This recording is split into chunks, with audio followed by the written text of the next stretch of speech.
Okay, so I just wanted to do a little brief video. I was rewatching the video from last week, and I'm going to just post my corrections here in the following video at the beginning of videos. And yet another good reason to watch my videos straight through at least once. You don't always necessarily need to come back. So I was a little too wide here when I watched myself. Your hands are going to be a little bit more like here when you're doing the bakwa, that first of the crane stepping moves. And it's relatively low. You'll see in other styles of bakwa, they do it a little bit up higher. It's relatively low. And again, I want to emphasize the thought that the primary thing that you want to do here in the beginning is make sure you're really lengthening that spine by dropping this down, but trying to leave this spot like it was being suspended and you tried to drop. So as you drop, that low back ends up flattening. I'm doing a terrible job of showing that story. Flattening down as you drop in. And, you know, if you've got knee damage, all sorts of problems, you might find you can't drop very low at first, and that's fine. Maybe never, and that's fine. But you do want to come to a point where your knees are, let's see if I can get a shot on my knees without moving too far. You want to have your knees bent, not endlessly deep bent, but bent. And from there, let's see, I'm having troubles deciding if that's a good enough shot. You know, not straight. Definitely not locked ever when you're doing Tai Chi or Bakwa. But just as I sink, this will flatten my knees bend. And right about there is where my crippled body likes to hang out. I'm missing my deepest quad and half my medialis and the shaft of my femur and so on. So, and an inch and a half of length, you know. So anyway, those are just some quick thoughts and corrections. I had talked about how deep you want to go in stance. Go ahead and be shallow, but ever so slightly bent if that's what you need. But you want to work down to nicely bent as you're practicing these things. And again, it's a goal that you may never achieve if you're badly enough broken, and that's fine. My leg missing a quad and a half I can get sore really fast doing Tai Chi or Bakwa right in that range right there, just practicing your circling or whatever. I can tear up this quad and this quad doesn't even feel it. I actually get a more even workout by practicing really deep stances because more and more of the pressure goes into your glutes. And there's other factors as well because of the particular nature of my, how the length of me is missing in this thigh basically. So that was some quick corrections, just working with depth of stance. And again, this first one, there is a little bit of a curve, so that my fingers are just a little bit forward. I think that's about the space. And if you're doing the crane stepping, you don't have to step up super high. I'm learning to practice. I'm going to try and develop mine up to like, you know, what you might see in competitive wushu. It's quite high, you know. I'm not really capable of getting there, especially without warming up. I can come up about here without warming up, and that's a certain distance. But this is really the spot that I'm looking for here. It looks like the perspective's a bit off there. I think my camera is tilted ever so slightly. So just food for thought on that. I was a little bit higher.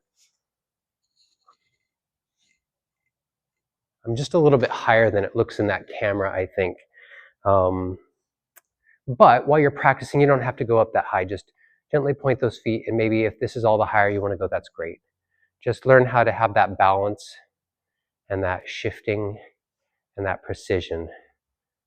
And here's your first stance for the bakwa. First stance for the bakwa with the crane stepping. Okay, another thought on the crane stepping really quick is as you're coming up, I remember Mr. Fong talking about this specifically. As you're coming up, you're kind of drawing that foot out like you're immediately like a crane coming out of mud. We just called it mud stepping. But now that I've seen all the various kinds of bakwa that are out there and the various kinds of stepping, they all call them mud stepping often. But this one is, I prefer the term crane stepping, because as you're stepping out, you kind of, like you're stepping out of mud and then come down. You want to gently touch the ball of your foot and then the rest of your foot. So that's the sequence as you're setting that foot down. It's almost flat. Ball of the foot, then the whole foot. Just the slightest bit of emphasis on the ball of the foot. And then coming up.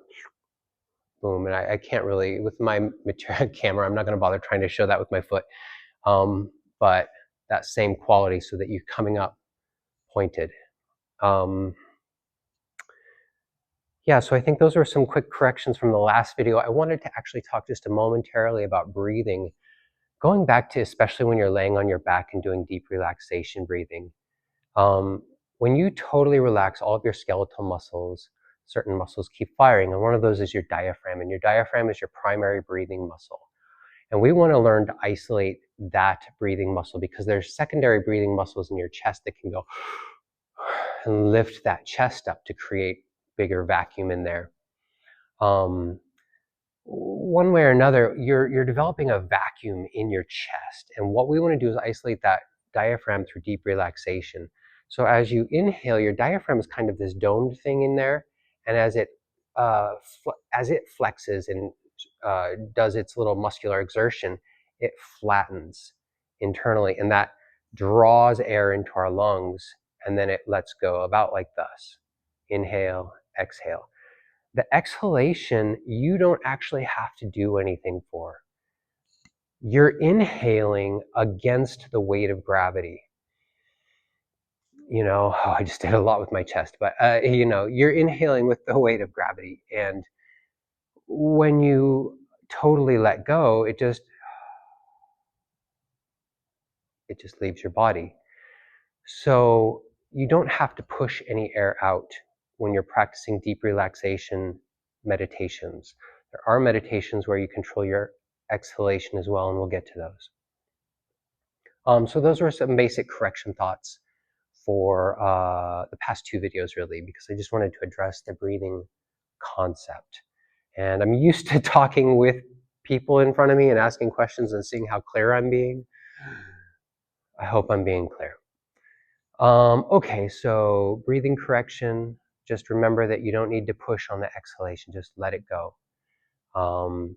And walking correction, just make sure you have that extra toes really leaving the ground as if you're trying to get out of deep mud, or like a crane stepping in mud and how they lift their foot, which is where it comes from, the name. Other styles of bakwa call this crane stepping. And then again, you don't have to reach up super high with your knees. I'm trying to teach myself to go all the way up. Whether I'm ever successful or not is irrelevant, but here's an important point, is that I don't ever want to go up higher than I can maintain proper posture in my spine.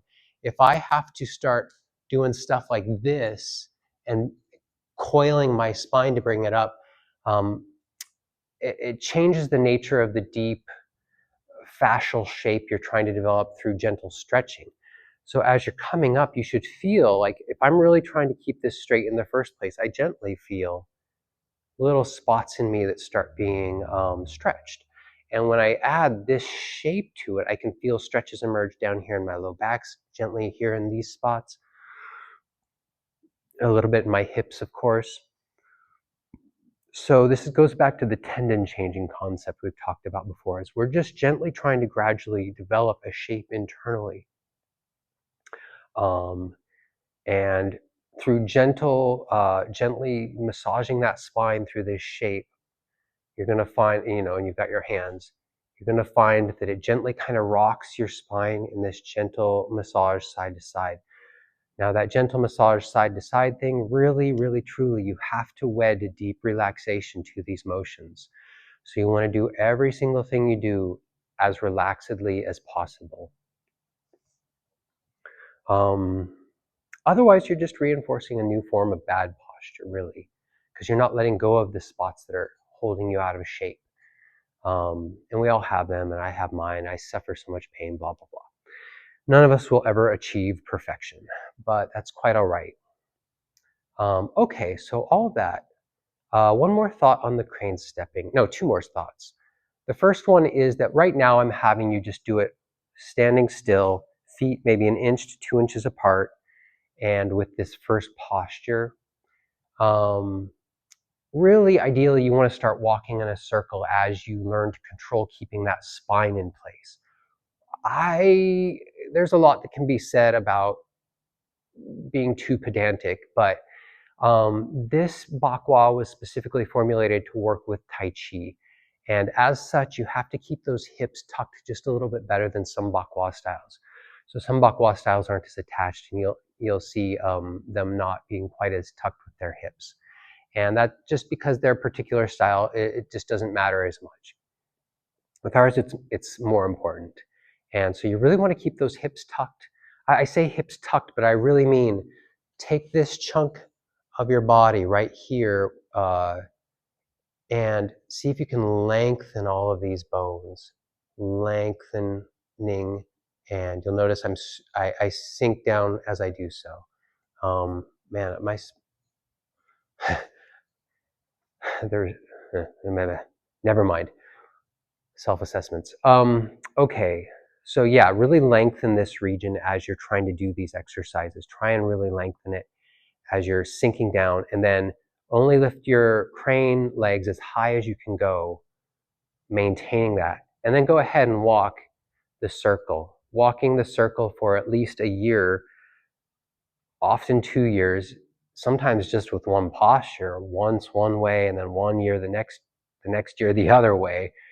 I think that's a little bit too far, but you do want to spend a fair chunk of time just walking with the basic stances in the circle to develop the correct posture necessary to really do the rest of the bakwa. And this is a bit of a pedantic way of teaching the bakwa, but I do think there's a lot of value to it. Really making sure you have that posture correct before you start doing the complex moves, which I'm not even going to deal with for a good long while. That's going to be kind of like far out there, but this is some of the stuff that's worked best for my spine, and I think that it's a great place to start working with people. Okay, I'm probably going to run out of batteries pretty quick because I forgot to charge my toys. So the one more thing here, oh yeah, is there's a qigong that also you will gradually want to do. Those of you who have been in the know, who have trained with me a bit, it's the qigong where you inhale up your legs and exhale down your legs. And you want to start practicing that one while you practice your crane stepping. Inhale, exhale, inhale, exhale.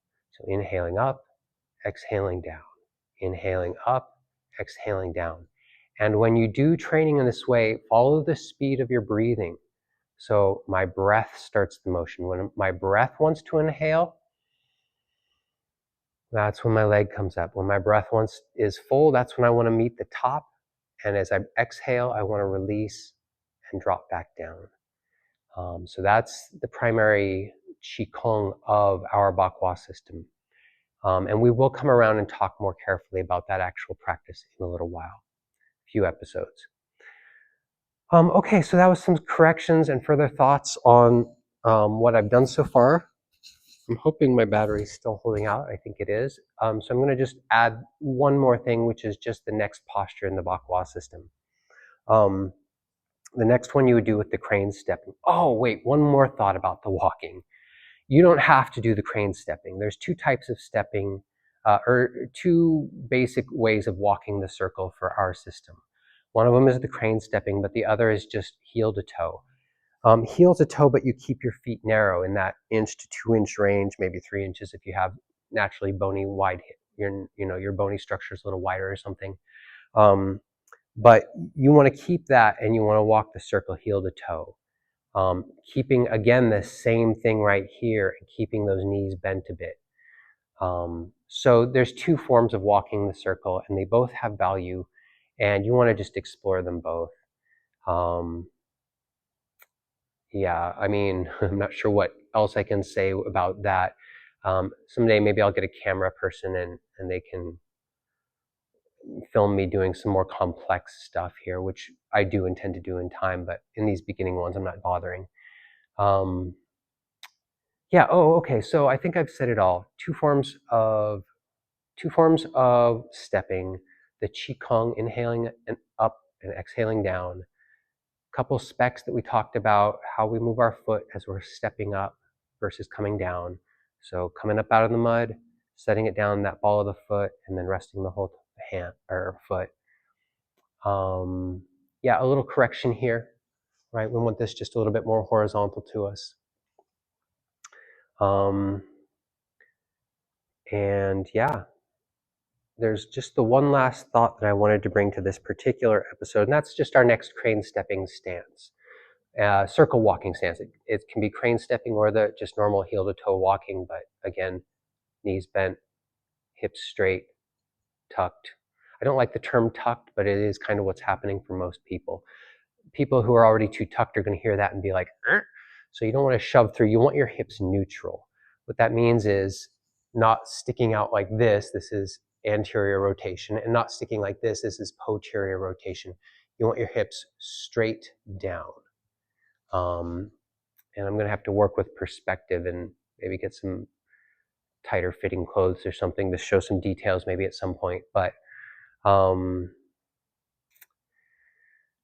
yeah, so get those hips into the right position, straight underneath, neutral, hips neutral. Go look it up online anatomically in kinesiology charts, and check out what those hips neutral look like, and try and create that in your body. One of the best places to do it is sitting on a chair, learning how to rock your spine into the proper spot so that your spine is really stacked, one bone on top of the other, instead of, like this, where it's like, this takes a lot of extra muscular exertion. So does this. They both take more muscular exertion than just letting your bones bear the weight. So that's a great way of working that out. Okay. One final thing, so I keep saying. So the final stance, you have this, your hands here, and from the shoulder, as you're walking, if you want, you can do it, you can be still while you're first learning it especially. You start to turn your shoulders, and you just kind of let those spirals start to unfold. You keep that shape in your hand, drawing it close to your body, extending out. And we don't go super wide in our family. Some schools will be way out to this 90-degree angle here, and some are more like 45, and we're actually just a little bit in of that. So yeah, I don't know if you can quite see that it's not quite open to 45 in this perspective. I got to get used to being a good cameraman and stuff. But I'm maintaining the palm shape that we talked about in the last episode. It emphasizes the exact same seam that we grab with an Aikido, for those of you who maybe are trying to understand what's up. It's a grappling hold. But it's also to help us develop and understand spirals in our body. Okay, so it's about here-ish that you want to do that second stance. And yeah, not a whole lot to it really, right? About head height, holding that palm shape. If my arms were exactly 90 degrees to one another, it would be maybe about here. I am definitely in of that a bit. And you want to have that same spine down, hips underneath, spine straight, knees bent. And then you've got your two walking patterns, the crane stepping and just the heel to toe walking. Okay, yeah, thank you. I'll show actually that spiral from maybe two other angles really quick, just because it's just one little thing. So maybe I'm about here, about 90 degrees out from my body, not quite, just the slightest bit of a curve. Get that spine straight. Now I kind of just release certain muscles because they want to sag towards the center, right?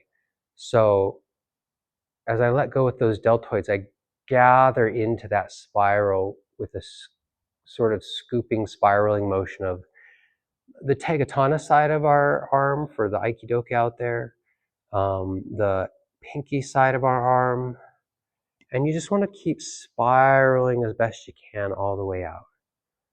And boom, you'll have about there.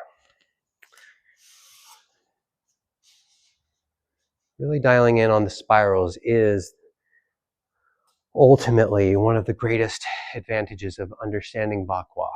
Okay, so I'm about here. I ate so much food and I've got this baggy shirt on. And my body doesn't look normal. So I'm about here. Everything just looks muddy. I'll have to work with my clothing. I really need to work on my clothing decisions. Okay, and then I'm just going to kind of release my deltoids and gather that scoop. And I'm going to follow this spiral outward, trying to do it as best I can from the shoulder. And that's about it. All right. Yeah, thank you. Feel free to ask questions in the comments, those of you who I know. If I don't really know you and you're respectful, sure. This is just for a certain group of people, but you know. Anywho, so one more thought on the Bakwa again. It's just so fantastic for the spine. This basic stuff from Bakwa has really, really and truly been my savior this past half decade. And I cannot speak for it enough in terms of spinal development and healing. So that's why I am emphasizing it early, because spinal injuries are just so deeply personal and they affect your entire way of movement, your entire way of being in your body. So tendon changing on that, let's get on it right away, because it's without a healthy spine, the rest of your body is just not going to work that great. Okay, I think I said what I wanted to say today.